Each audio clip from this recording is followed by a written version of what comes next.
না, এখানে কিছু লোকজন দেখা যাচ্ছে তাদেরকে ক্যাম্পাসের মনে হচ্ছে না, তারা লিফলেট বিতরণ করছে বাইরে, কিন্তু রুলস হচ্ছে যে প্রার্থী ব্যতীত কেউ করতে পারবে না। তো এটা আর কি প্রবলেম, এখন এটা আমরা বুঝতেছি না, আপনারা একটু খোঁজ খবর নেন। হ্যাঁ, ইতিমধ্যে জানিয়েছি ম্যামকে, কিন্তু ওনারা কোনো সদুত্তর দিতে পারেনি। আমরা তো যে গেট থেকে ভিতরে আসলে যেতে দেওয়া হচ্ছে না। 19 সালে ডাকসুর সময় কিন্তু যারা সেন্ট্রালি ক্যান্ডিডেট ছিলেন বা কেন্দ্রীয়, তারা কিন্তু বুথের বাইরে পর্যন্ত যে নিয়মটা আছে বাইরে পর্যন্ত তারা কিন্তু পর্যবেক্ষণ করে আসতে পেরেছেন যে লাইন জ্যামিং হচ্ছে কিনা বা সেখানে কাউকে প্রভাবিত করা হচ্ছে কিনা।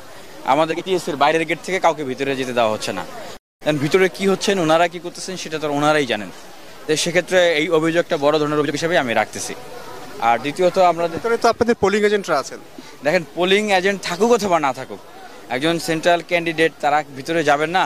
মনে করেন পোলিং এজেন্ট নিয়ে আমাকে কল করছে যে ভাই একটু এদিকে আসেন, তাহলে আমি যেতে পারবো না। সেখানে অভিযোগ আসছে, আমি যাবো না, দেখবো না, আমাকে তো যেতে দেওয়া হচ্ছে না। তাহলে ভিতরে কি হচ্ছে, এখানে আসলে টিএসসির কেন্দ্রে কি হয়েছে, যেতে দেওয়া হবে না কেন, কি হচ্ছে সামনে? আপনারা যান সেখানে স্যারদেরকে জিজ্ঞেস করেন যে এখানে আপনারা কেন এইটুকু পর্যন্ত যেতে দিচ্ছেন না, মানে কেন, আসলে কারণটা কি?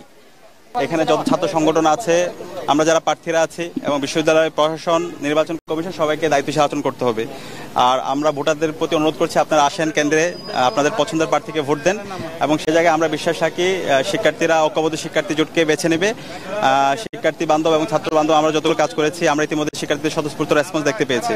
এবং এই নির্বাচন, এখানে আমরা যারা নির্বাচন করছি সবাই আমরা জুলাইয়ের একজন সহযোদ্ধা ছিলাম। তো আমরা আশা রাখছি সবাই এখানে দায়িত্বশীল আচরণ করবে। আর এই নির্বাচনের মাধ্যমে জুলাই বিজয় হবে, শহীদদের আকাঙ্ক্ষা বিজয় হবে। তো সে জায়গায় আমরা আশা রাখছি এই নির্বাচনের মাধ্যমে আমরা বাংলাদেশের চমৎকার একটা বার্তা দিব এবং এর মাধ্যমে আমরা বাংলাদেশের গণতন্ত্রের স্থায়ী রূপের দিকে আমরা যাব। সবাইকে অসংখ্য ধন্যবাদ।